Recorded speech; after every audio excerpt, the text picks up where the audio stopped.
It's Friday night, Pint, and we are live after a pretty good week for West Ham as we beat Fulham 1-0 away from home. And Spurs, the gift that keeps on giving. Oh my God, I still can't stop smiling from that game yesterday. They lost 3-1 to Crystal Palace. And West Ham now, you know what I mean? We're closer. We're that step closer to survival, and we're a step closer to possibly relegating Spurs. Will we stay up and Spurs go down? But yeah, Nikki will be joining us. Me and Scott at the moment. Nikki's just will be along shortly. Yep. But yeah, mate, listen, not a bad week. I know Forest drew, but I didn't win. Not a bad week to be a West Ham fan. No, you are right, mate. You are right. Not a bad week. You know, it was a good result. You know, we got the 3 points, which was the most important thing. Another clean sheet. You know, that's only going to boost confidence. And it's good to see like Tadebo back getting. I think that's his first full 90 in it since coming back. Yeah, and very good game. You know, good to see him. Disasi again looked an absolute beast at the back. You know, he's been such a breath of fresh air coming into that back line. But yeah, that mate, like you said, good week. It's just a shame City keep doing what they're doing, and just it's like here, Arsenal, here's the league. Just we'll take it. You know, that seems to be what City are doing. For you know, yeah, that is frustrating. But so some of you may know I did like a hate watch on my other channel, Lawless Live, for the Spurs game. I had Wolfie, the Forest fan, jump on at the end, and he sort of made a point. Is like, look, them Forest picking up points in the short term. You know, as a West Ham fan, it's frustrating because we would have been at the bottom 3. However, them picking up points and us picking up points helps Spurs get relegated.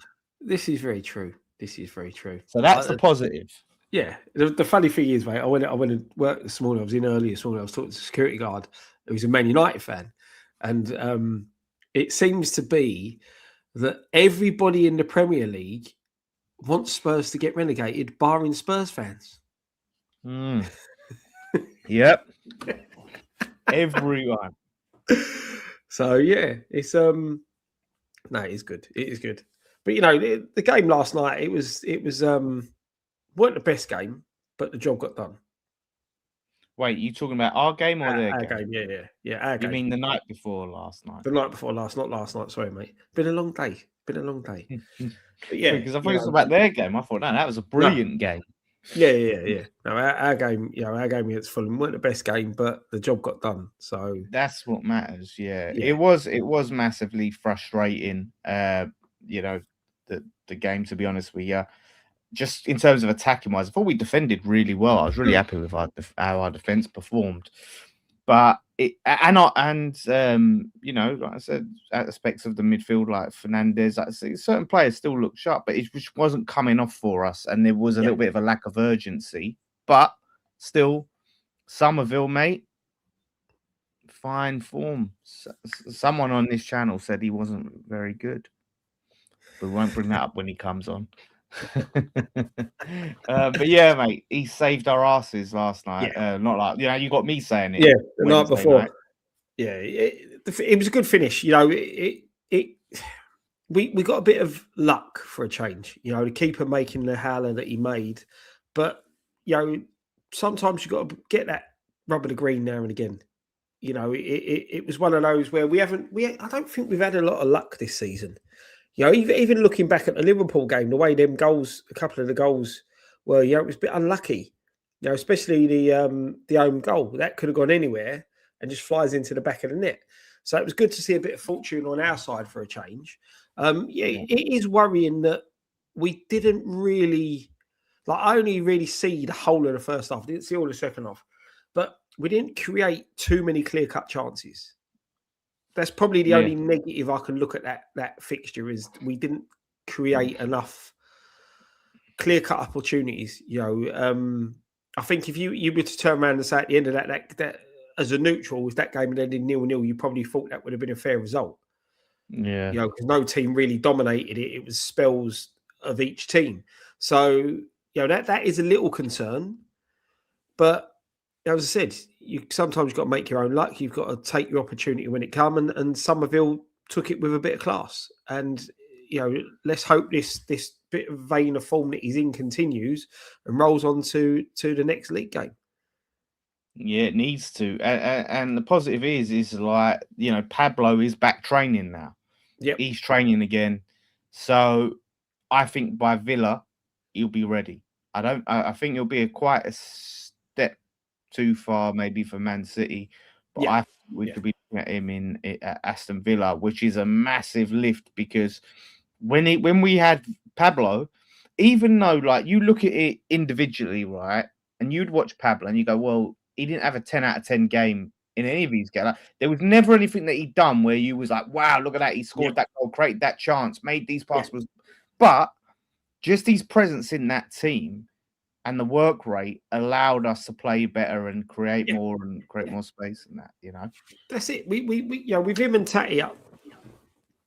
Tatty obviously playing further up front, but you get there was more energy, more drive in the front. We were defending from the front, not just sitting in our positions. We were pressing. We were at them, and that's been a big criticism of everything that we've done this season. Is we've not took the game to teams. Do you know what I mean? We've started doing that now. And this is the big thing. This is what we've started to do, and it is good to see. It is good to see. But the more energy, it's great. There's still things that we need to work on. Maybe the squad still isn't balanced right, but it's improvements. Yeah, 100%, mate, 100%. So yeah, long may it continue. Obviously, we'll talk about the next games coming up, but yeah, like I just look at it now. I mean, with the centre backs, there's a bit of a selection headache going on for Nuno because Tadibo, Mavropanos, and Disasi. And listen, I will call Nicky out for saying Somerville wasn't very good. I'll hold my hands up on Disasi. I didn't say necessarily he would be any good. I didn't think he'd be like ready to go like he has. Like how quickly he has come in and adapted and asserted himself despite not playing competitive football for a long time. Listen, I'll hold my hands up on that. He's been a very good signing. Yeah. The thing is, Dan, right? How many clean sheets we had in the side since he's come back in? Since he's come in, sorry. 3? Yeah, probably 3, yeah. Right. So if you look at it in a way, right, and if he was an attacker and he comes in and bangs in 4 or 5 goals and we get victories, he'll get all the plaudits. He's a centre half that stepped in and improved our back line. You could probably coincide that with Hermansen coming back in as well. But we've got more clean sheets. We look more organised. Yeah. Go on. No, I was going to say, just thinking, I would be really interested to see him and Kilman not in the league. We've got an FA Cup game. We'll talk more about the FA Cup. But I'd be interested to see how that pairing works and if we see better of Kilman as a little test of Max Kilman to see how him and Disasi perform as a partnership and not have to risk him in the league. Because like as it stands, I don't think we should be seeing Kilman in the league for the rest of the season, right? Yeah. But we still need to kind of rotate in the cup while we're still going strong. Just rotate where we can. I want to win it. But Kilman and Disasi would be because did we do that in the he played a back 3, didn't he? He played a back 3, I think, with Kilman, Disasi, or did he bring Disasi off the bench? Was that in the cup game? Yeah, the cup game against flipping Burton. I'm pretty sure Kilman started. Yeah, I think you're right. I think they did. That was a back 5, weren't it? Yeah, it was the back 5. So I'd be interested just as a straight centre back pairing because Kilman actually wasn't bad in that game. Yeah, right. It was against Burton. Oh yeah, Disasi was brought off the bench. He was brought off the bench. Okay, yeah, but it was it was a back 5. Yeah. This is the thing. I look on this. I'm veering off the Kilman thing, right? And I've slated him. We've all slated him because he's been horrendous. Yeah. But I feel like he's not as bad as we've seen, as he showed at West Ham. Like, surely he's a better than what we've seen. He was rated at Wolves. Yeah. It's just not worked out, mate. That's all it boils down to. It's just not worked out. He's, I don't know what it is. The difference between we weren't watching Wolves enough to comment on how realistically Harry was at Wolves, but he was there when they weren't playing too good, and they were in another scrap. But he's just not seemed to fit with us again. Another player that comes in with a lot of potential around him and never really goes on to fulfill it. I think since we've signed him, he's got worse than anything else. I remember that game. Like, I think it was the first season we signed him. It's something we went Palace away, and he looked class. Like, even the way he was playing out from bringing the ball out, like the ball to feet. I thought, oh wow, we've got a really good player here, and he's just bloody degenerated into a terrible player that's just error prone and just lost. The crazy thing is he's gone backwards. Mavropanos has completely changed. You think sitting there saying that, Dan, you think last season what we were saying about Mavropanos, mistake ridden, poor player, not very good. Now he seemed to have stepped it up. He's coming to. He is a player that, as I said with Todibo as well, when the chips are down, them two have actually stood up and tried to be counted, which is what we've needed. And I think this we're seeing a lot more spirit in our side, a lot more fight in our side, and that, for me, it coincides with this new assistant manager coming in. I think he's made a big difference, big difference, or a defensive coach, whatever he is. He's the one at the end of the season, if we do stay up, has got to take a lot of the plaudits. Yeah, absolutely, mate. I just look at it now, like the club, like the players. I mean, now they see we're so close. Surely that's got to spur them on, no pun intended, right? But that's got a G. Like, and seeing Spurs just crumble like that. We got to be smelling blood. We have to smell Tottenham blood, right? And we have to go for it. Yeah. Like, no way, like, we turn up to Man City, right? Or we play Man City at home, I believe it is, and we don't just fucking give it our all. Like, even if we lose, but Villa, that's winnable. That is so winnable right now. We've really got to be smelling blood and looking at Spurs as I know what you think, mate. Honestly, it's so hard right now to see where Spurs win a game. They haven't won in 2026. Like, they are horrendous. Who do they beat? Like, they got Liverpool away next. This is the thing, right? Is that I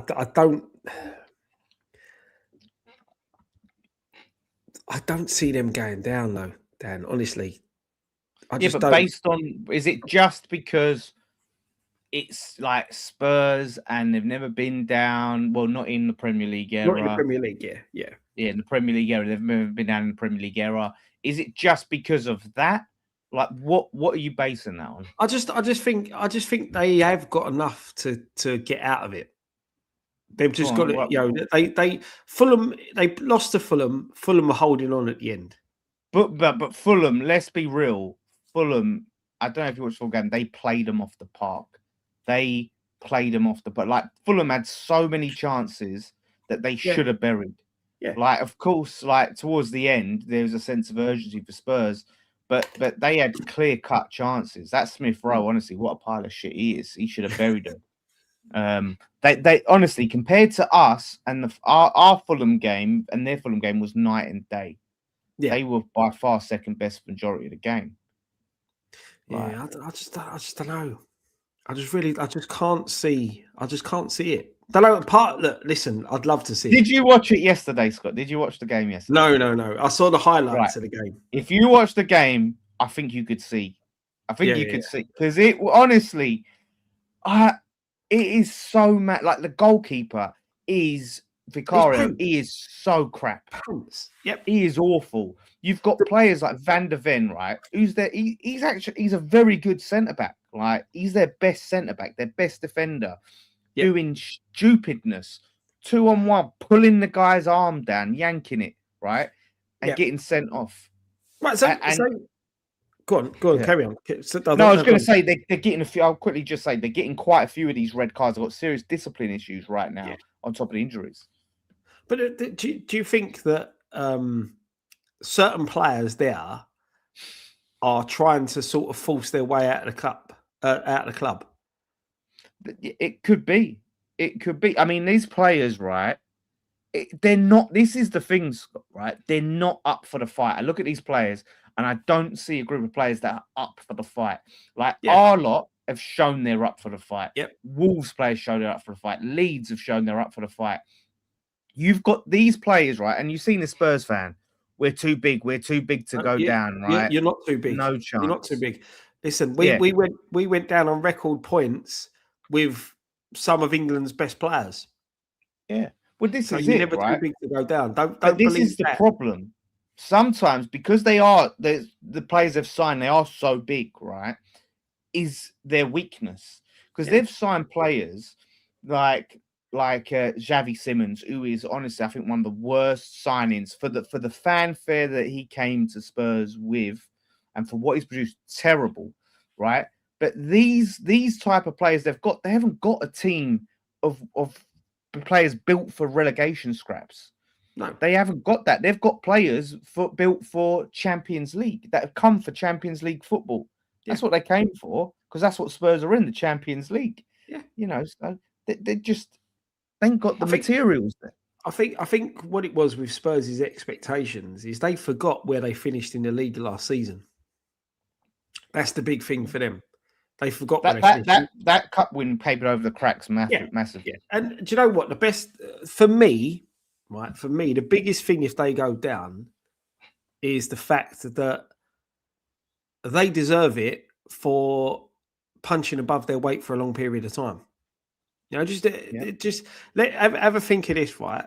You've gone as a fan base from thinking you're one of these elite Super League sides to finishing 17th and you're in another relegation scrap.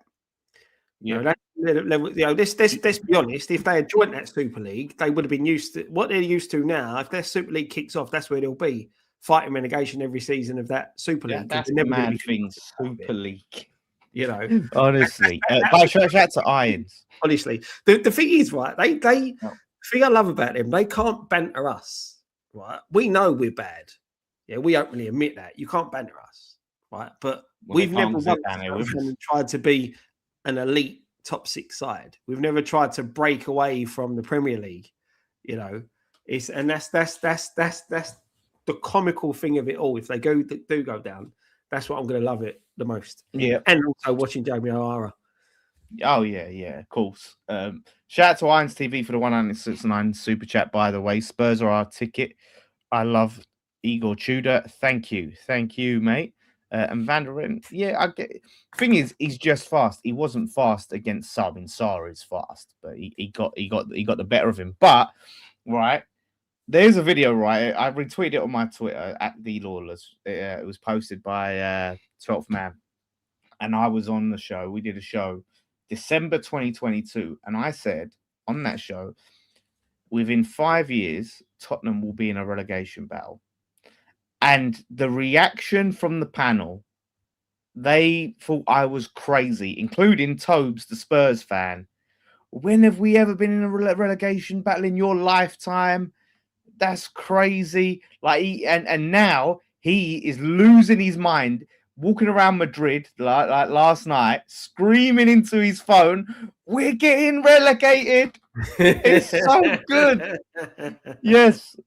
Nostradamus. I could go by Dan Nostradamus. I might go for that.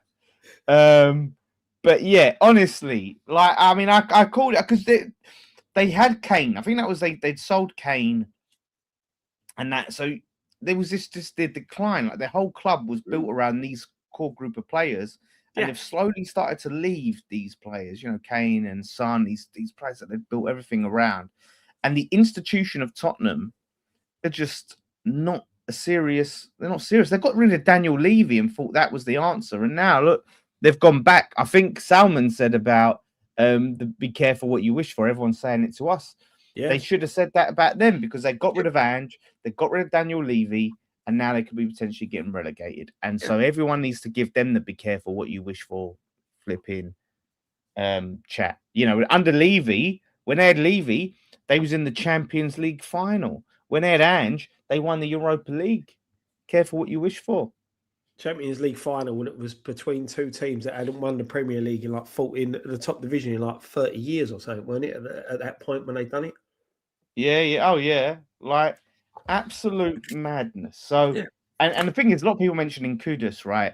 How beautiful will it be? The guy that only wanted Spurs, the guy that said Tottenham's in his heart, goes down with Tottenham. He's not. We've seen it, Scott. Right? We know Kudus is not up for relegation battles. No. He ghosted that. He was so shit that season before we got rid of him. The only games he turned up for was the big games. Yeah, because you put yourself in the shop window. That's all he did. And they're pinning all their hopes on him coming back. Yeah, and thinking he's going to be the man to fucking put him on his back and drag him out of it. I think they're going to be disappointed. Yeah, exactly. And that's the thing, and that's I said fitting end to Kudus' Tottenham career would be to get him relegated. Oh yeah, well that's it. This guy, he just looks like a clown. He just looks like an absolute clown, Kudus.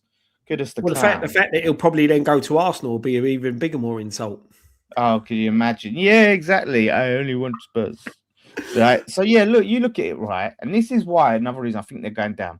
They've got Atletico Madrid away on Tuesday, right? Atletico Madrid away on Tuesday. They're going to have to play their best team for that. Mm-hmm. Then they've got Anfield away on Sunday. They have to play their best team on that. And by the way, when I say their best team is really shit right now. If you looked at that squad, it was not good. And then they've got Atletico Madrid at home on Wednesday. And then Sunday they've got Forest at home, and their home record is abysmal. Like if they lose to Forest, mate. The thing is, Dan, is that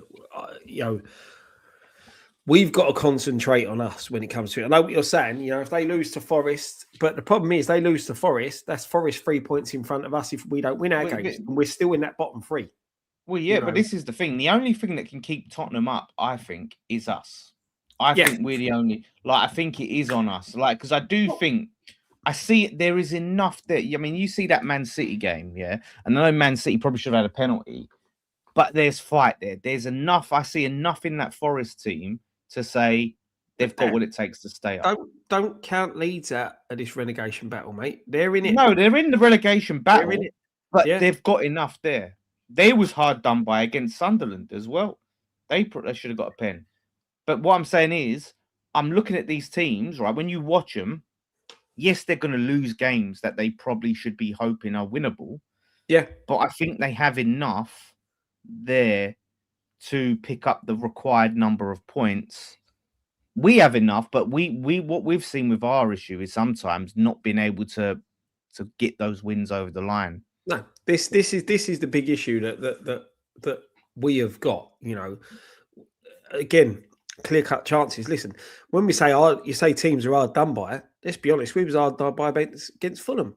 That refereeing and VAR in that game was absolutely shocking.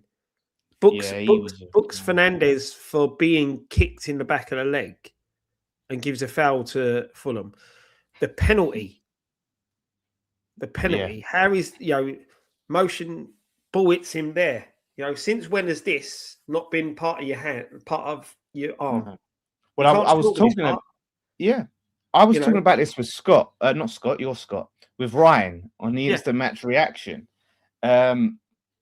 So his arm's there, because they do this sleeve rule. It's if it's above the sleeve, right, which is so stupid, right? Well, then so if it's above the sleeve, my sleeve's down here. Look, my sleeve's down here. Yeah, look, put your out, put it like that, and just save it. But he moves his arm, his arm's out, and it hits him like he extends his body by moving his arm out, and it hits his arm. It's a penalty, right? Yeah, and I don't care what anyone says and all thingy. If they were playing against Liverpool, Man United, Manchester City, Chelsea, or Arsenal, that would have been a penalty. No qualms about it, that would have been a penalty. You know, is Van der Ven banned? I think, but it's a one-match ban.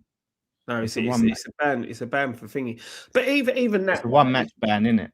This is what does me with not these violent decisions, conduct. because there was another decision, Palace Man United.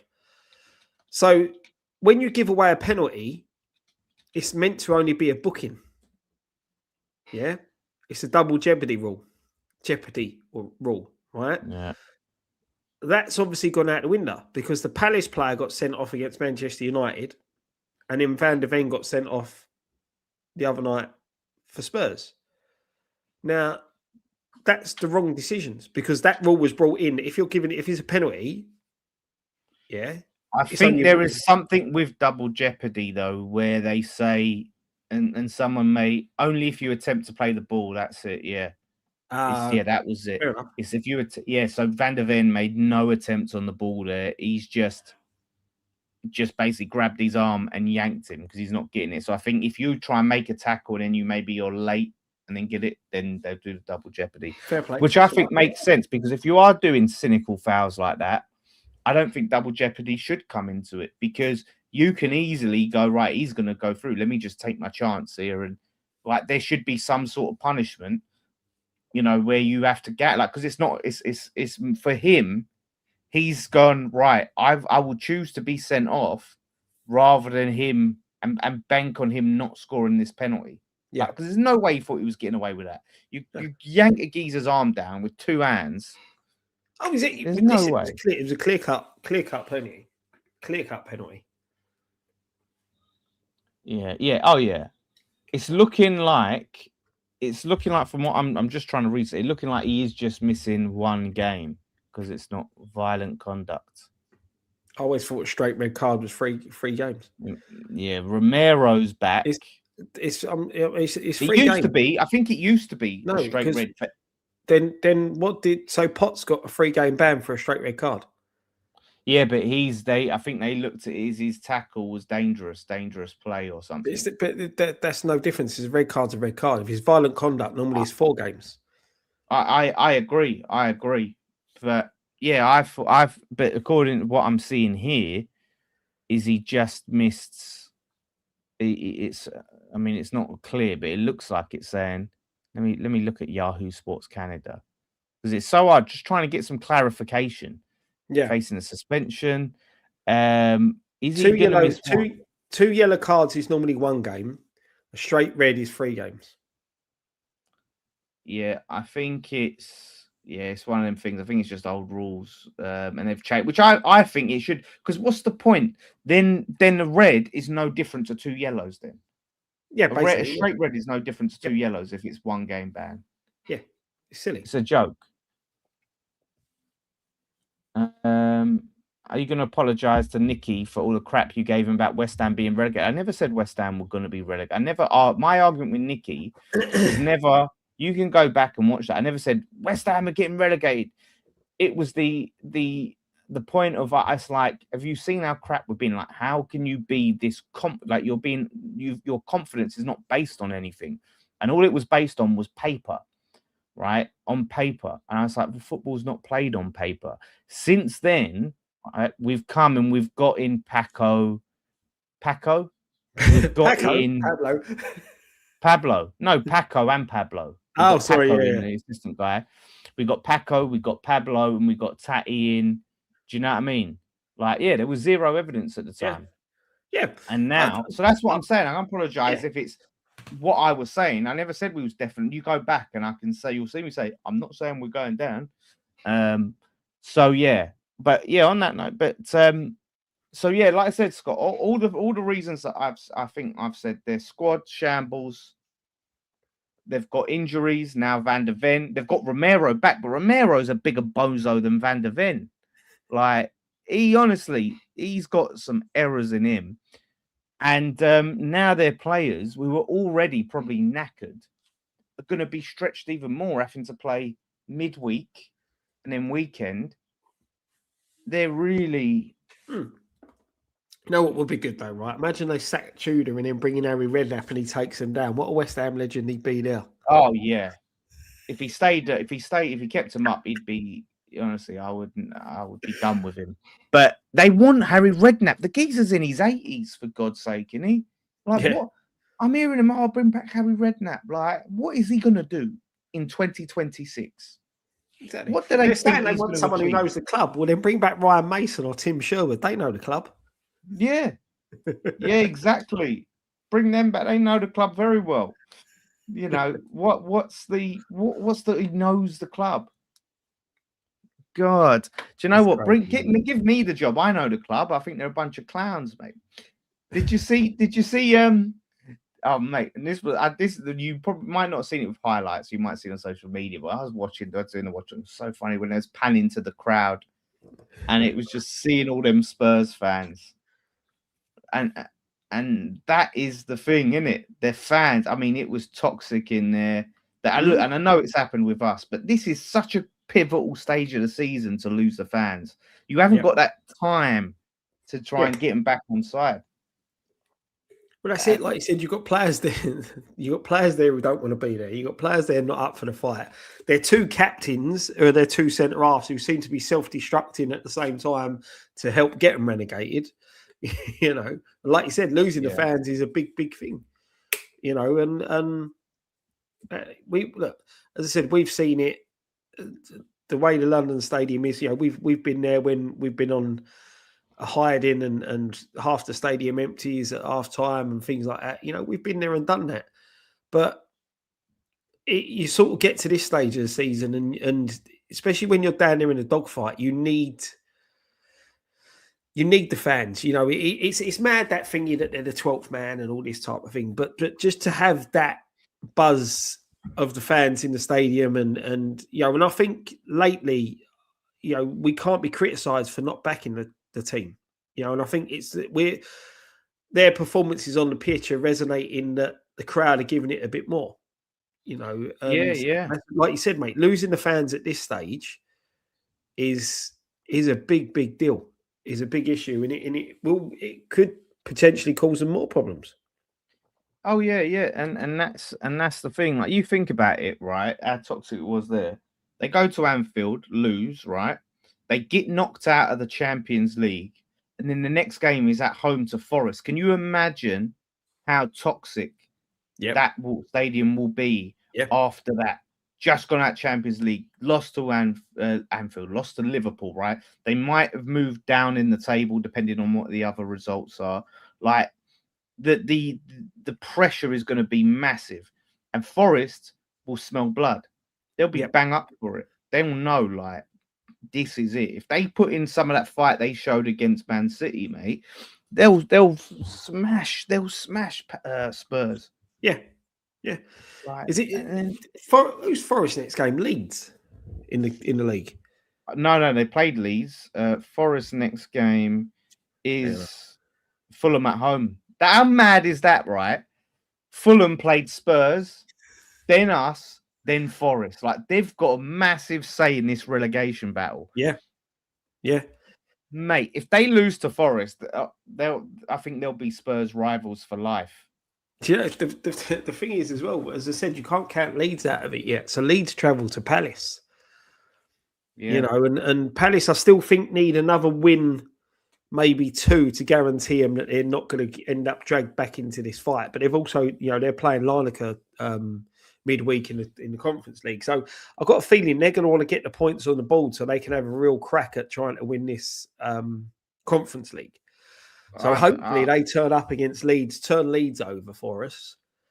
But I think by the time they get to that, they're probably going to rest players for Larnaca because what are they playing for in the league? They've got nothing to play for. But that's what I'm saying. You know, if they get another win or maybe two, they're not going to get sucked back into the relegation scrap. No, but I mean, where are they? Because I don't think they can get sucked back in. I mean, they're on 38 points. They're practically safe. They're just one win away. So they can start or a draw. There are a couple of draws. Yeah. So really, for them, I think they'll maybe rest players for that game. And then it goes on to. I'm just looking at the rest of Spurs fixtures after Forest. They got Sunderland away, which I know Sunderland have dipped there, but they've got a good home record. They got Brighton at home, Wolves away, which is now a really tough game. Yep. And then Villa away, which they might hopefully by then, not by the time we play them, Villa actually get better. They got Leeds at home, which that could be a game that they win because Leeds don't travel well to London. Then they got Stamford Bridge, Chelsea away. Oh, they are terrible at Chelsea. When is the last time you ever remember them winning at Stamford Bridge? Yeah. And then they've got Everton at home. Moisey, the Moisiah, could put the final nail in their coffin. Then he would be a West Ham legend for sure. And that's it, mate. This is the thing. It's Like, going to be proper. Scott, you look at that fixtures I talked about, right? So you look at them fixtures I just read out for Spurs. The fact, like I said, they got the Champions League. Fact that they've got these injuries, their players aren't up for the fight. All that. Are you a little bit maybe more feeling like, do you know what, they could go down, Spurs? Like, listen, there is a possibility they could. There is a possibility they could. I think there's a big possibility. Yeah. Well, some supercomputers predicting them to go down as well with doing the remaining games. So, you know, the only thing that they've really got going for them is that they've got 1 point more than us and Forest. Like, that's the only thing I can see that they've got going for us. They've got that little bit of a head start, right? They've got the better goal difference. When's the last time someone's got relegated on goal difference? I'm not looking at that. So they've got that going for them, right? The point. Yeah. But again, like West Ham and Forest, we've just got that fight. We've also got managers, right, that have kept teams up in this league in relegation battles. Us and Forest, right? Both have done it. Both managers know about the scrap in this league. Tudor doesn't even know this league. Like, unless they go and get Dyche in and sack him and get Dyche, which would be hilarious. Spurs relegated on 38 points. The fans have turned 100 his eyes. That would be brilliant. Yeah, the thing is as well, when you look at Forest, right? You look at their last 4 games. They've got Chelsea away, Newcastle at home, United away, and then Bournemouth at home last game of the season. Yeah, that's a hard running. So this is what that's Forest's running. That's Forest's last 4. Yeah, you know. So we've got to get our points on the board. I think if we can do that, then we'll be in a good position. The thing is, and I hate saying this, I hate this cliche, right? But there are no easy games in the Premier League except Spurs right now. So it just comes down for a team's ability to fight and dig deep. Yeah. Nicky's camera's playing up. He can't see himself. It's just blank. Oh, bloody hell. He needs to get a proper camera for it. He's always that stupid iPhone crap. But yeah, like I think it's going to come down. On his phone. What's that? Why don't he just come in on his phone? Yeah, just join on your phone, Nick. Just join on your phone. Yeah, so I think knowing that it's going to come down to a team's ability to dig deep. You know what I mean? Yeah. Oh, I've just seen him in the private chat. And fight. That's what it comes down to. I think quality, like we've seen, like Paqueta, right? He's a quality player. Yep. Obviously. But he's not up for this. Kudus, quality player, not up for it. Like we've had players like that are luxuries that you don't need when you're scrapping down. It just aren't what the type of players you need. And that's what they've got. You know, so I was hoping Nicky would be able to join in on this convo, but we're going to end up being just fucking dragging this out forever. How is Deji coping? I had him on my Deji Spurs. Let's go and check him out. He did make a cameo on my watch along as he was leaving the stadium. We got him. He did answer the phone, leading the stadium. He's not coping well. None of the Spurs fans are coping well. Honestly, like it was great. We had Tobes in the group chat, right? Spurs fan, literally all caps. I'm going to kill somebody, and it was just the meltdown. Love it. Wolves is crazy. Yeah, Spurs have got to go Wolves, but Wolves, it's like they've been so good, but it's just too late. Like, there's no way. It would be the best. It'd be the greatest fucking survival thing ever. I think You know what the I thing mean? is they've still got a part to play in this as well. You know, that's the crazy thing about it. Yeah, When you see where they are, how they're playing now to how they've played the rest of the season, you know, it's a completely different side. It's crazy. and Forest got to play him because I know we've got to play him, and Yep. Spurs have got to play him, right? So if Forest got Wolves, I don't think they. I don't think, No, they haven't got them. and they already played them. Yeah, yeah, they have, but they play us, and please, Wolves, roll over for us and beat Spurs. Like that's here he is. I know it's just as soon as I've added him, it's gone black. Gone blank, yeah. Yeah, but I can sort of see him. I can see just his head. It's froze. It's looking like RoboCop. Yeah, it's yeah. Let's see. He should be joining. So yeah, like I said, these this relegation battle. If you're neutral, it's going to be really entertaining. If Yeah. you're us, it's stress. Like I was Yeah. so stressed during that Fulham game, mate. I felt sick. I Yeah. did not enjoy it one bit. No, that's it. When you look at it, Dan, I think the Premier League as a whole isn't as entertaining as it used to be.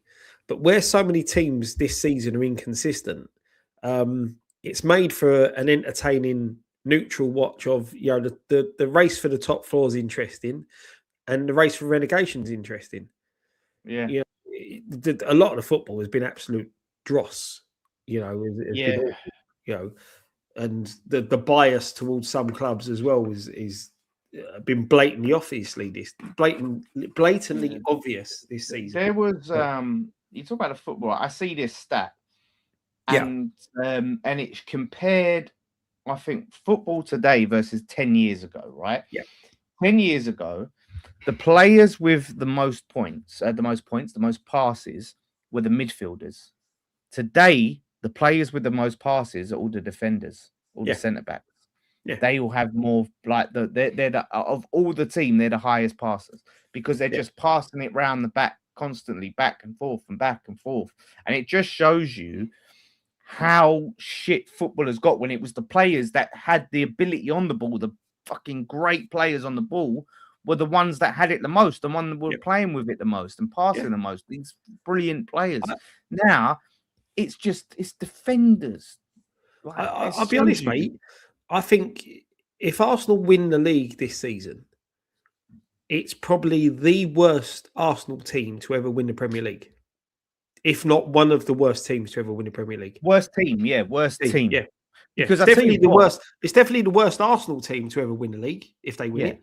I would say When you worst look at when they won it before, the players they had then, and the football that they played then.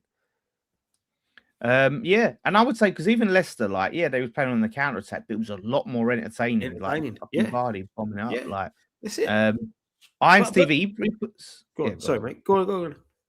I was reading the super chat. By the way, someone said is Nicky joining. He's trying, although I don't think he's tried on his phone yet. But yeah, Irons TV 199. My prediction: let Leeds win and relegate Spurs. This is an interesting point. A question I want to ask, right? And I touched on this yesterday when we were watch along, right?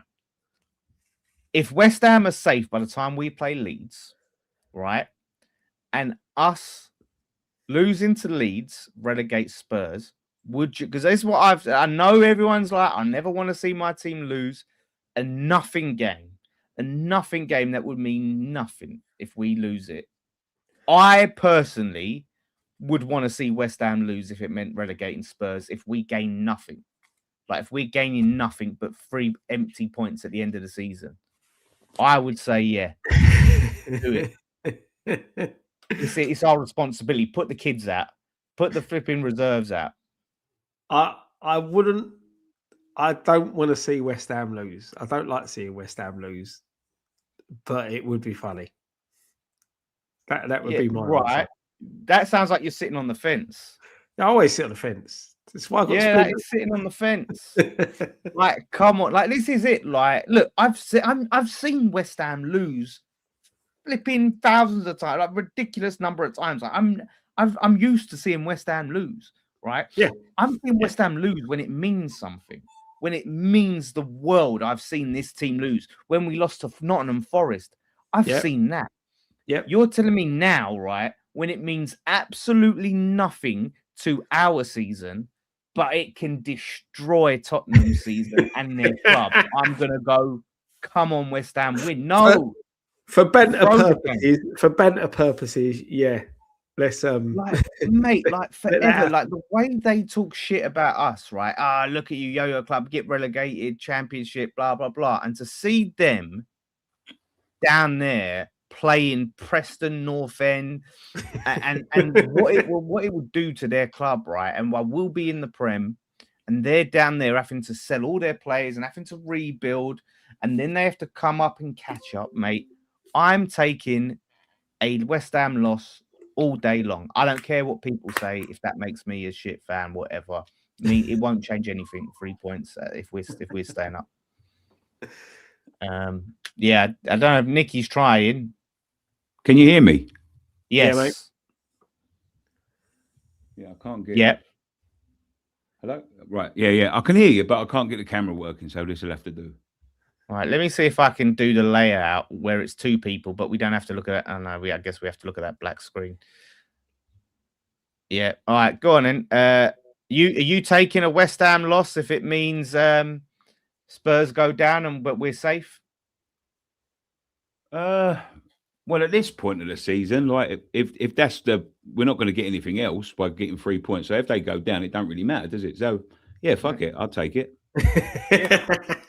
Yeah, that's it. Why like, not? We're not going to gain anything, are we? Like, so it would be, yeah, it'd be amazing. It'd be amazing. So, but it could go down to that. It could go down to that. Yep. It could easily go down to the wire that one of the three of us need to win to stay up. Yeah, mate, the way I was stressing, and I know Nick, you was in the stadium, right? So it was probably horrible for you as well. But I was so stressed out watching that Fulham game. I felt so sick to my stomach because it was so big. I know on that last game of the season, that's going to be times 10 if we need to win that to stay up. Yeah, it was like it was a bit nervy, but at the end of the day, I think I'm in the position now where whatever happens, happens. Right, it's out of our control, and we can only do what we can do. So I was quite like, it seemed like a night that was going to be special. Like, but Dom was next to me. He felt like the complete opposite. He couldn't even watch it. He couldn't bear it. But at the end of the day, whatever happens, happens. As long as the boys put in effort, it's all you can ask now.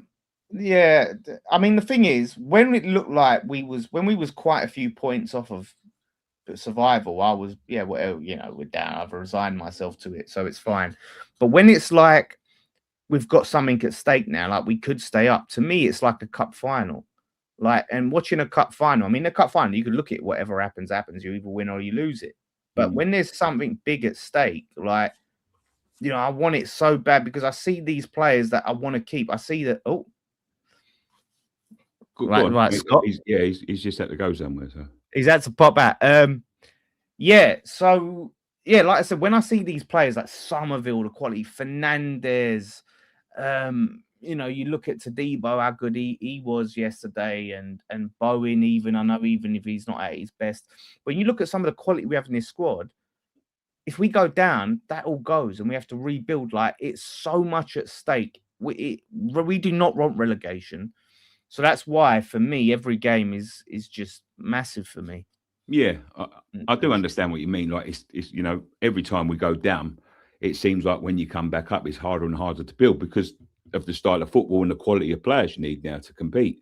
But I think anyone that goes, like all three teams, like realistic, obviously, and Leeds, I think Leeds would feel it like the least. But Tottenham, Forest, and West Ham will have like a real trouble rebuilding what they've already built.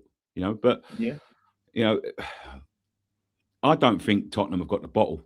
I watched them last night, and they've just actually you weren't in for that convo. I'm interested, just quickly, Nick, to see what you do think about that. Like, if you can see them, because you watched it, I watched it. Because Scott thinks they're they've got too much. But what do you think about their relegation possibilities? As I said, I don't think they've got the bottle for it. I don't think they're built for it. Any like proper quality they've got is either injured or or suspended at the minute and going to miss games. And I don't think they've got the mentality for it. They ain't used to it. They've built a team that was like meant to be like pushing for the Champions League and like enjoying like higher quality football. They ain't ready for a scrap at the bottom. They ain't ready for needing to beat everyone just to stay in the league. They ain't ready for that. We've got a bit of experience, but I don't think they're built for it, Dan. I don't think they ever had that in mind.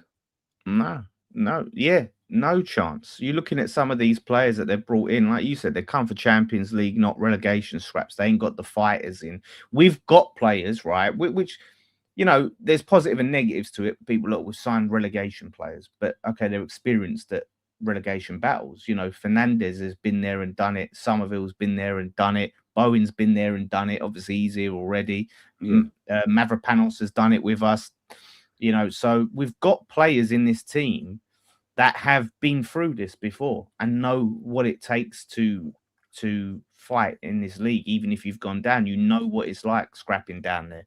They haven't got anyone like that. They had Kudus. I think we was in a relegation battle with Kudus, but he was a ghost for us, and he's obviously injured. But it's like the mistakes they're making as well. But it seems like they've got players there that obviously they finished 17th last year and won the league, and they was thinking, right, this is the time we're going to kick on a little bit, blah blah blah, and spend a little time here playing Champions League football, maybe fighting for Europe and that. And they've had a second season like that, and it just seems like the players that they've got there, like anyone worth anything, is just thinking, I'll move on, and this was just a stepping stone. But that's the thing about Tottenham.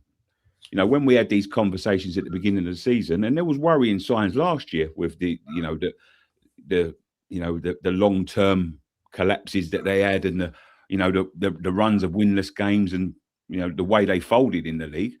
When we were saying like you're 17th, you've got a bit of building to do. They went and booked callers, but they was just saying, we're going to be like, there's no way on earth we're going to be down there again. It was a fluke season, blah blah, and all the signs were there.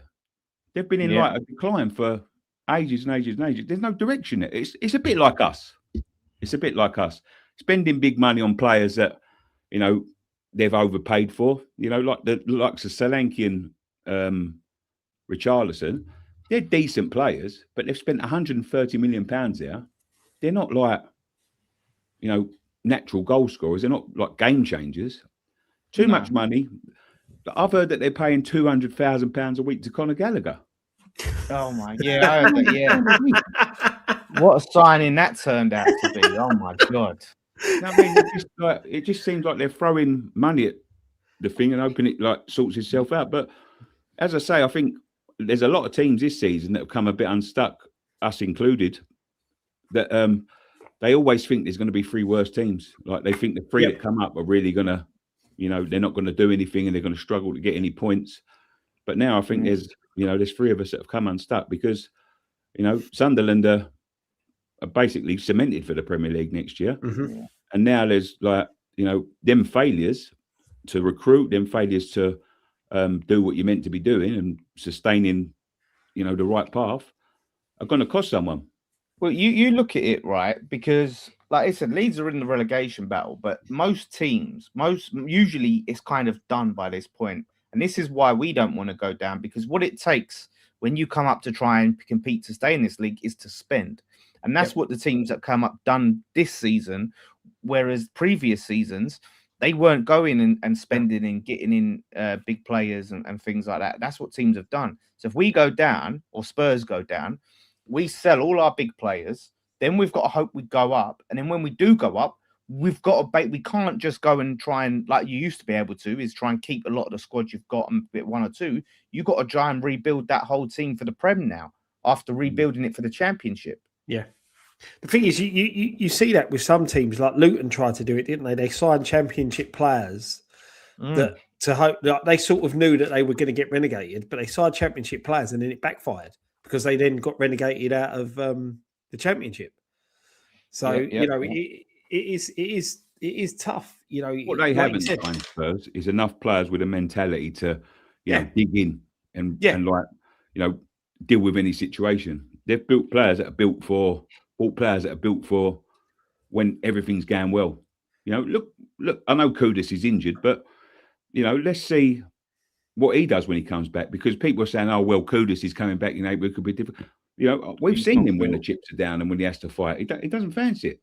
No, the thing is, he was their best player before he got Yeah. injured. That's the thing. he was, Yeah. but he weren't exactly like He weren't setting the world amazing. alight. You look at Oh them. no, Yeah, no, look exactly. at the numbers. Yeah. Do you know what? I'm glad you said that, Nick. He weren't setting the world alight, because I think we've overused pulling up trees on this channel, and I think we needed another phrase. And I never think we use it right, Dan, to be honest. No, didn't we Google it or something? I don't know, someone will put it out. Pulling up trees. Shout out to Irons TV. Another super chat. Thank you very much, mate. Former Red 5. Says, mark my words, Tottenham are our golden ticket. Relax. And I mean, our golden ticket to survival. It's looking that way, mate. It's looking that way. But we go to Man City. This is the issue, right? We've got Man City. Now, of course, I always back the boys, and you always hope there's a thing. But it's highly likely that we lose that game, right? As just West Ham fans, if you're going to put money on it, we've played Man City at home many times, right? We've drawn maybe one or two. We lost nearly all of them since we've moved to that stadium. Like, it's unlikely. So we'd lose that. Then we just got to hope that Forest and Spurs lose, and then we have to beat Villa. Yeah. No two ways about it, or at least get draw or something. You're bang on point, mate. We're not going to beat City.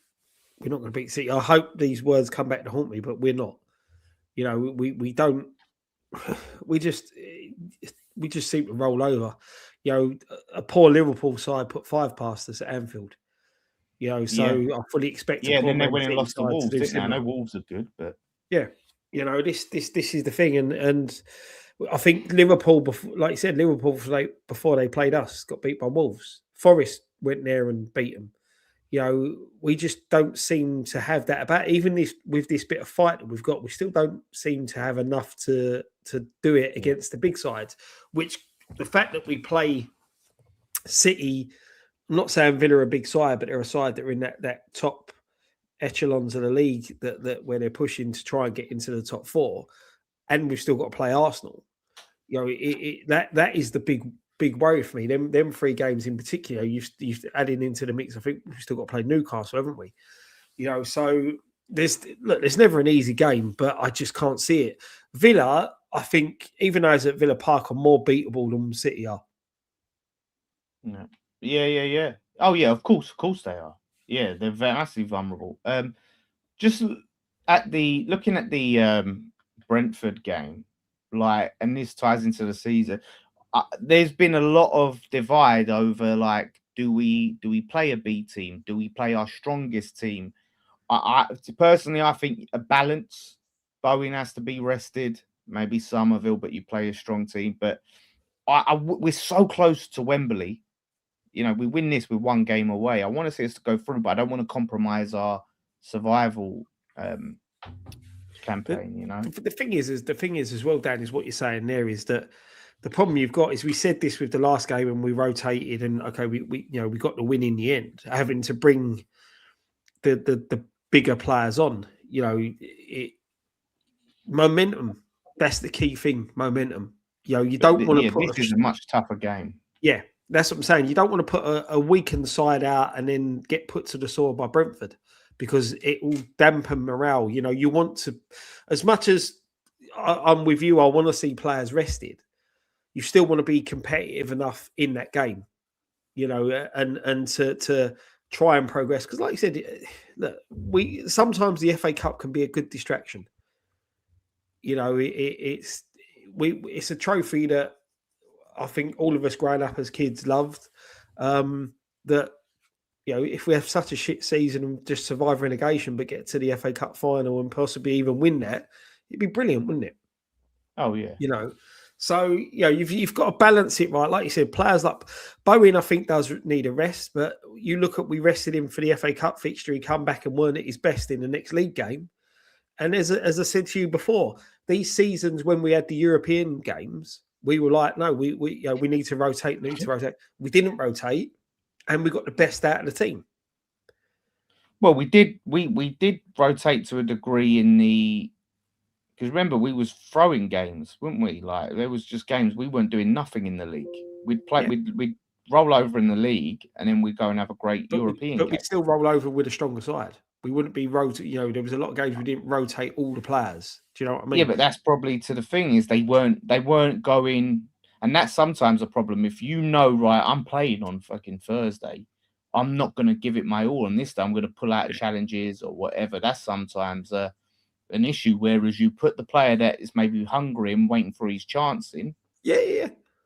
I agree. There's an argument for rotation there, I know what you think, Nick. If you let me just quickly read this out from Lewis WHU XWHC. I don't know what WC. What's going on with me? WC WHC WC. I guess that's some sort of Australian club. $5 Aussie. Cheers, Lewis. Dream scenario: Arsenal bottled the league, Spurs relegated, and West Ham win the FA Cup.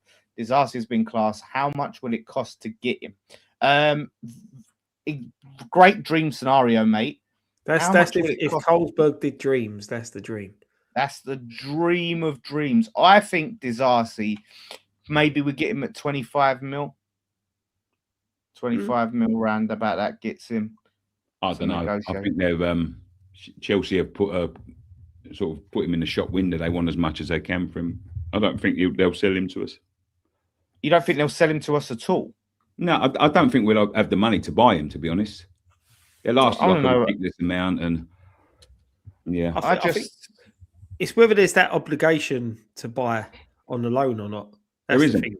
There isn't. No, there isn't. No, it's an option. No.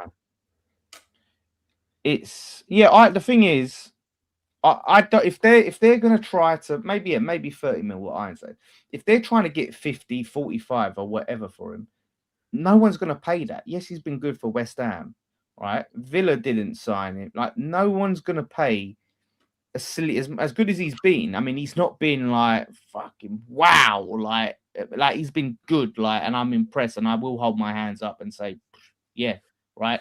But he's not been 45 mil good. He's not been like 40 mil. So if we don't get him, there's not going to be another club that comes down and slaps down that money. 25 to 30 is probably what is people going to pay. Yeah, but then if you look at the performances that he's put in, and as we go back to saying about the clean sheets that we've had and the difference he has actually made to the defence, because he's a defender, you don't notice that wow factor. That is more of a wow factor. No, but I mean, we've had centre backs that have just been Rolls Royces are amazing, right? But I'm not. Listen, that's not me digging him. What I'm saying is, he's not stood out to the point where like everyone's talking about him. And people are clubs are going to come in for him. Like, he's been solid. But it's not to the point where he's catching attention to the point where clubs are going to be willing to pay 40, 45 mil, 50 mil for him. I personally don't see any club paying that level of money for him. I don't know about you guys. If you can tell me who you think. No, I agree. He's not a 50 million pound man. As I said, he's not like a massive. Like, he hasn't got masses of standout talents. He's just a basic centre half with decent, solid. And as I said, he stands out to us because we've seen so much shit in the last couple of months. Yeah, he's replaced Kilman essentially, and he's essentially replaced Kilman. But mate, if he come available for 25 million. And we can get rid of a few players and fund it for him. And, they want to, I will take him all day long. I think he'd play for us as well. I think he'd be loved here. Yeah. He's one of them players. A bit like Zuma. Yeah. He's massively surplus to requirements at Chelsea. They're at the point now, like, look, I mean, Geezer weren't even in the squad. He weren't even training with the first team for the whole season. Like, so that's a player they can get off the books, along with a few others, and try to strengthen and bring in, because they need a lot more, that team. I know that they are generally good at selling players, Chelsea, but I think it would be a lot for them to expect like 40 mil or something for this. I just like you can only really ask for a player what other clubs are willing to pay if you want to sell. Like if you want to keep him, you can say he's 100 million if you don't want to sell. But if you want to sell, he's only worth as much as people are willing to pay, because otherwise, you just keep him and he don't play, and then you pay his wages for another year and What did we waste pay that for money. Zuma? 30? It was around. It was in the 20s when it was 27 million. Yeah. Is it? I won't pay any more than that. And it was about the same age. And the problem you've got though is that if you're basing it on the impact that he's had, how much do we pay for Kilman? And he's a better player than Kilman. Oh yeah, but that's it. But that was fucking stupid. I mean, that was probably one of the they could easily turn around and say, "Well, on a minute, you paid whatever it was for him." Do you know what I mean? Yeah, but that's not. Yeah, If they did the market on that, mate, we'd be paying that money for every fucking player. To be fair, I remember watching Kilman like for a couple of years at Wolves, and I he's someone that I said would do well for us, and he's a good player, and like he's worth buying it. Like I've got no idea what the fuck's happened to him. I know. No idea at all. Earlier. That's what he was exactly just saying. I said to like, he's just, there's no way he's as bad as what we've seen. He weren't even this bad when we first got him. We were sort of looking at him going, he's decent, and he's just nosedived. It's been horrendous. So, like it's a mad one. So disasi, look, I want to see him before we even think about whether we're going to buy the geezer or not. Well, we don't know what league we're in, but let's say we're going to be in the Prem. I still want to see more. Like we need a bigger sample size for me to say, slap down 25 M's on him or 30 M's, right? I need a bigger sample size. So far, I like what I see. And this is what I'm saying. This is what I said about Traore, right? So far, fucking useless. So far, disasi, very good. But need a bigger sample size. Dan, so far with Traore, you're not going to see any improvement of Traore, so don't worry about that, mate. You're not going to see no improvement of that. That's disaster all the way through. No, he's do you know the mad thing is, right? Did you see that Nuno come out and said that I think it was even Nuno said it, or someone, it was a story about Nuno. He's basically banned, I think it was Nuno said it, he's banned Traore from weightlifting, because he's surprised how big he is. And it's like, you fucking should have known. You can see him. You watch him at Fulham. You sign a player and you realize he's too big to fucking play football. He's weighs too much. So now you have to ban him from weight training. Like when we sign him for a relegation battle when we've got 9 games left or whatever it is. Traore reminds me of an American footballer with the kit on. Yeah, kind of is. Yeah. But don't you think that's mad for Nuno to turn around at this stage, right? We signed him in January. We're now in March and going, yeah, he's really big. We have to get him to stop weight training. It's like, what? You didn't know what you was getting? Is that not mental for Nuno to say? I think he's just like, as I say, because he ain't been playing at Fulham, he ain't been playing regularly. I don't think he's like. I think he's just been getting in the gym doing the weights and thinking to himself, fuck it, I'm not playing. I mean, even before, you look at pictures of him in a Wolves kit and you see him fucking, his arms are massive. Like there was Barcelona. You look at him at Barcelona, I think he hit the, listen, don't sue. I think, he might have been on some performance in some steroids or something, like allegedly, touch wood, don't sue me. But I'm just saying, look at him at Barcelona. He's skinny as fuck. And then look at him at Wolves.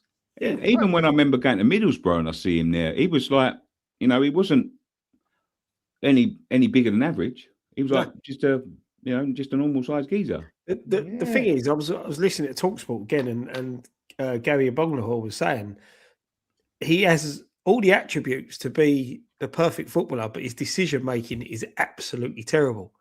Now it's his size is terrible, and he's turning, so the way he turns and everything about him is just awful. He's just a bit quick. If you could just drill him, so slow one against thing, Liverpool. and like not have to decide to do anything, or just just be like a total battering ram and just to do one. I think he'd do well, but I think he's never going to be a star. He's never going to get in anyone in front of anyone. But we've put him on like over $100,000 a week. Like exactly. This crazy. Is the mad thing. Yeah, crazy. And I said this when we signed him. He is right. I think people in some respects thought he'd be like another Antonio.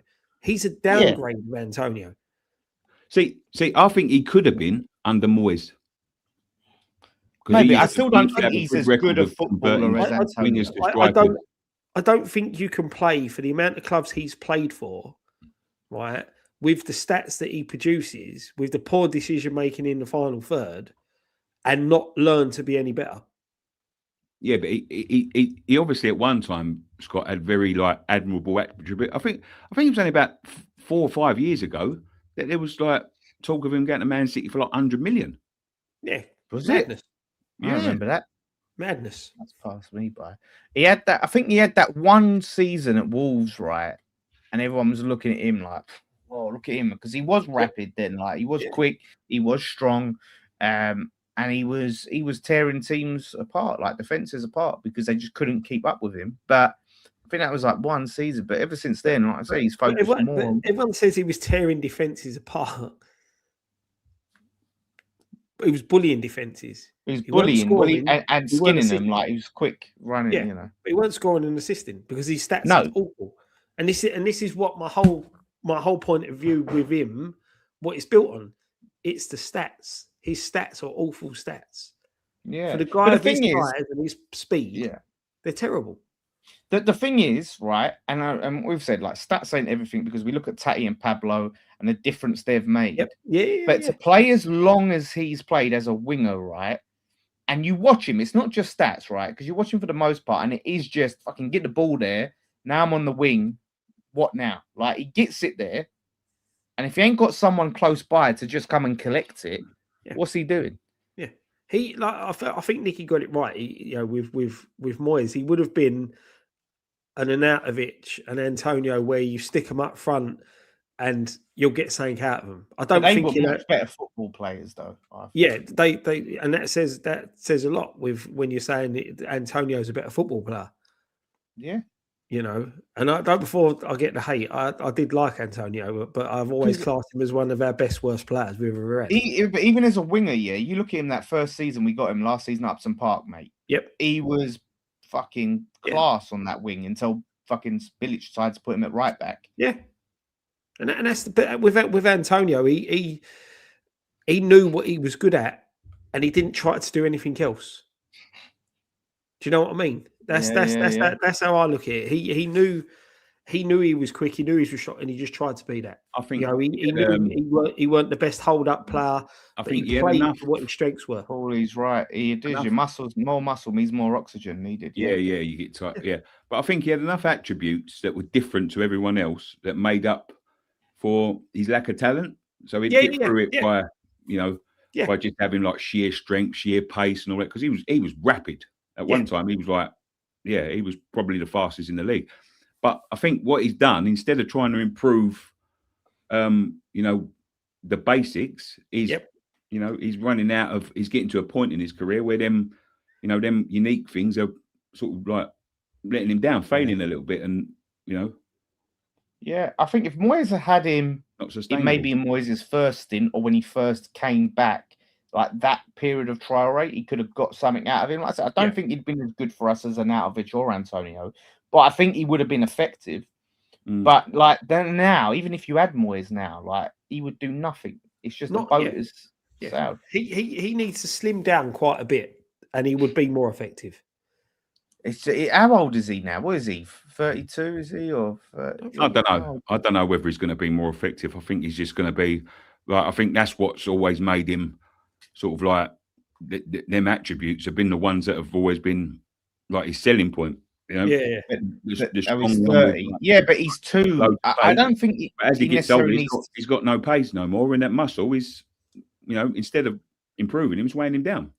Yeah, that's what I'm saying. Yeah, like so he's pace because I looked at him at Liverpool and he was getting beaten in a foot race by defenders, right? And where he was in front of them. And they've come and passed him and got the ball right. He looks so slow, and that's the thing. If he doesn't have to go and be, it's going to be crazy. Like if he tried to change his body composition too extremely, that would affect him negatively. But just drop a little bit. A little bit. Go on a little bit of a cut. Yep. And maybe you might get a little bit more. You're never going to get to the point where he's fucking rapid again. Like I just think that's shit. You're probably going to get a little bit more pace. I mean, like Paulie said, you see it like when I'm training, you get the bodybuilders coming in, doing the martial arts stuff. They gas out so quick. Yeah. Because there's so much muscle, it requires so much oxygen pumping that blood all around, and it's just not a good thing. Like Antonio, we saw it. Remember when he started bulking up and putting on muscle? Yeah, it really affected him badly. So yeah. The thing is, when you're that size, you can't then rely on your pace. That's what it boils down to. You need to be, if you're that bulky, Akinfenwa, big bulky centre forward. What do? Use his strength to hold up the ball, use his dominance in the air to win the balls, flick-ons, use his strength at corners, things like that. Use what Traore don't even have them.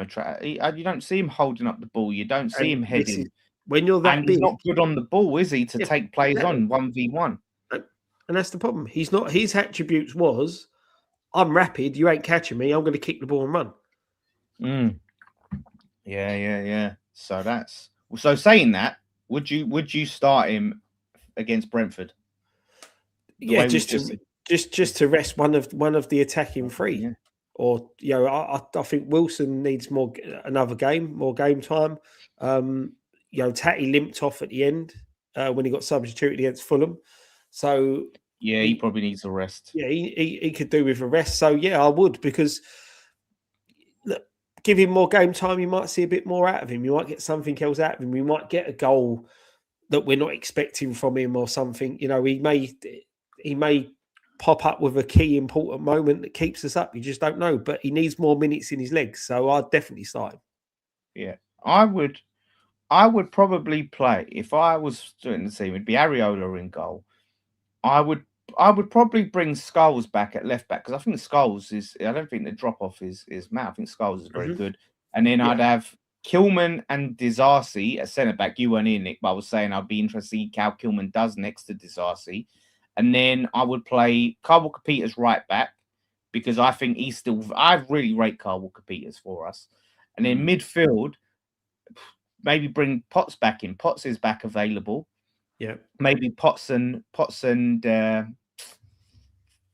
Fernandez is still young. I think he can play. Maybe Potts and Fernandez, get some quality in there, and then play.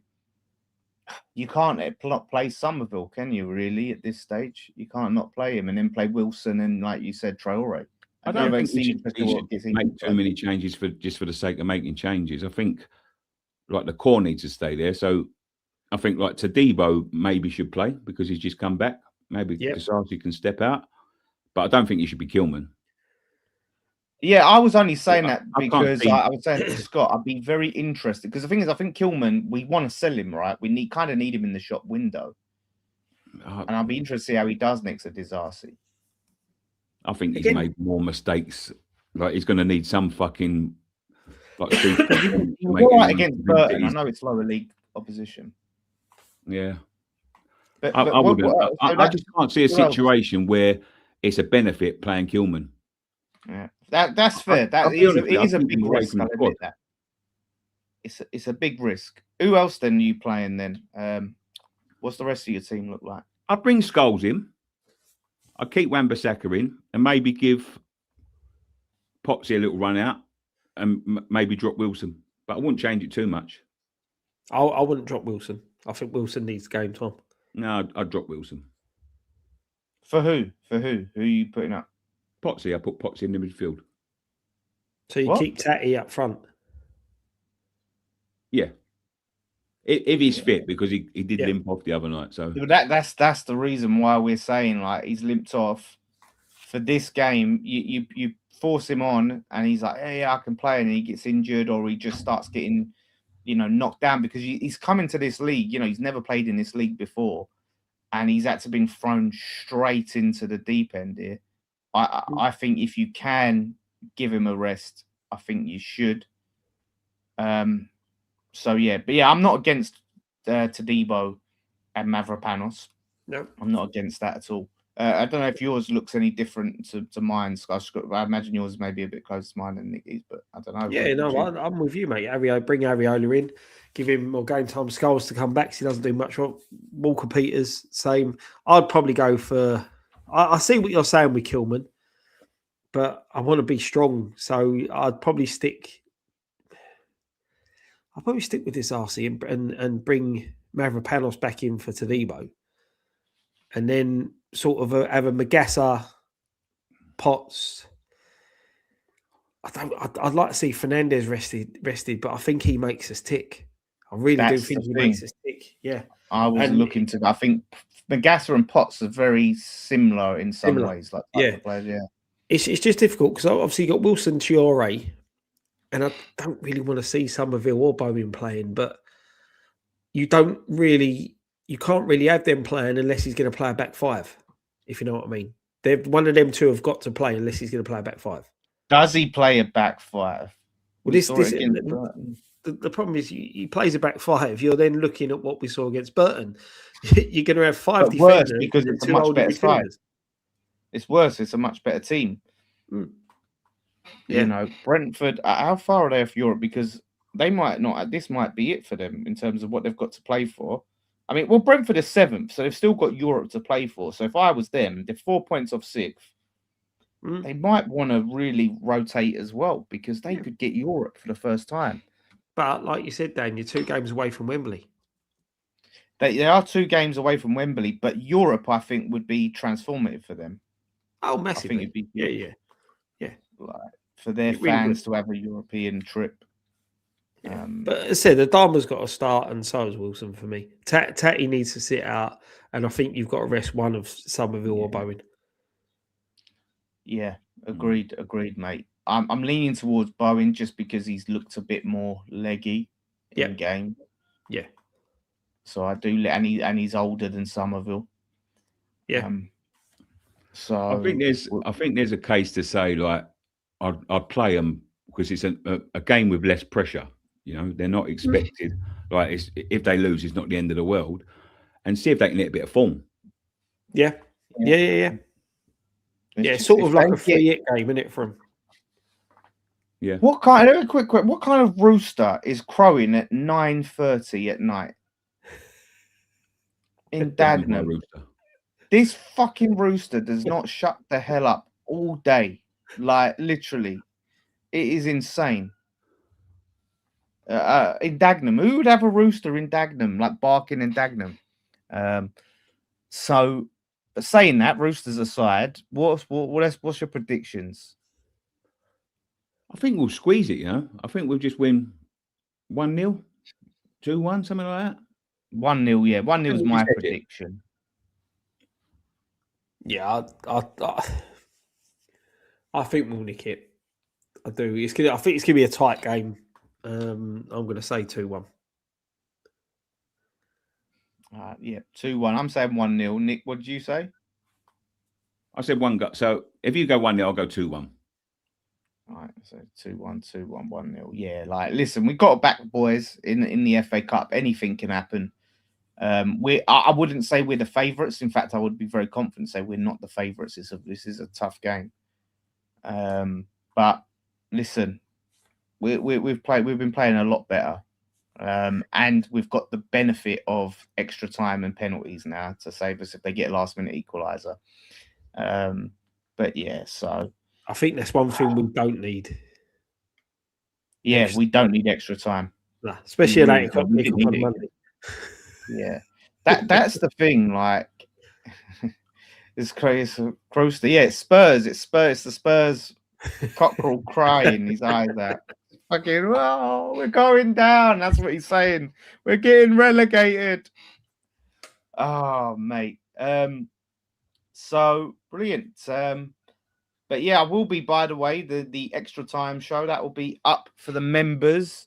I'm uploading that now for members, and on Sunday, I'll put that up for everyone. And you get to see it was Dave, George, and Tony. Good show, really starting to come into their own there. So do check that out. That'll be available for members, early access. And then, it will be on Sunday for everyone else. And then Monday, watch along and fan cams as usual, instant match reactions, all that stuff.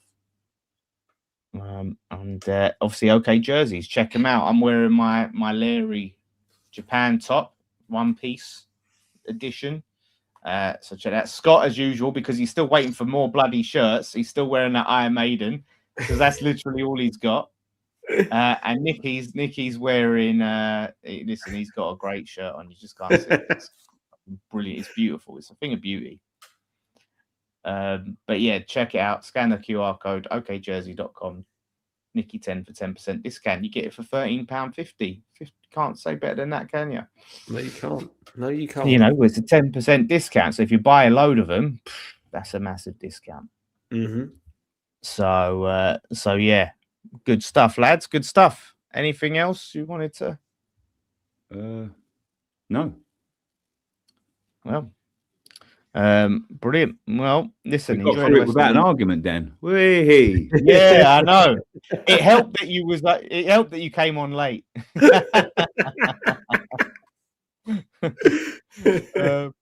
But yeah, so now obviously, listen, there's still probably more Spurs memes to enjoy and clips and highlights and fucking meltdowns. So we get to enjoy that. I said, great week if you're a West Ham fan. West Ham win, Spurs lose. We're so much closer now to something. I can smell it. I can smell it. I can taste You know, in it. December we was 14 points behind them. That's mad, isn't it? Mad, mate. We had 14. Mad. We had 14. They had 27. So it's 13 points. The thing is, they always say I've said this before. There's normally always one team that gets pulled into it that you don't expect. Yeah. That's it. But that's it. They ain't won a game since the 28th of December. So, Nick, tell people how to order the West Ham Adidas 83 shirt. Yeah, there's a number. If you leave a comment in the comment section down below, I'll send you the number and you can WhatsApp him and he'll sort it out for you. It's not like a link or anything. It's just a mate of mine that does them. Yeah. All right, And there you go. There you go. Yeah, So they're lovely. comment down on the video after this has gone, Chris. So just put comment. Oh yeah, 83 shirt, whatever Adidas shirt. Yeah, that's the one. Yeah. So write a comment and then Nicky will link you up, sort you out, mate. So yeah, listen. Enjoy the rest of your weekend, everyone. Good stuff. On to Brentford. Hopefully some FA Cup glory. Nice relief this week that we ain't got a lot less stressful. A lot less stressful than the Fulham game will be, that's for sure. As much as I really want to win. The extra time show, I'm going to upload it now and put it up to members up for members now. So it should be within 5 minutes. If you go and check for the members, it'll be up there. So they'll be talking about a lot of the goings on, the Brentford game and all the build up to that. And some difference of opinions there was on this week on how we should approach this Brentford game.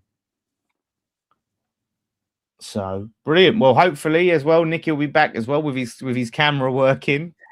It's the black dot. Do you remember he had the black dot? It's taken over now, his webcam. So brilliant. Well, thank you all for watching. Enjoy your weekend. See you for the watch along. One thing left to say. Come on, you Irons. Come on, you Irons.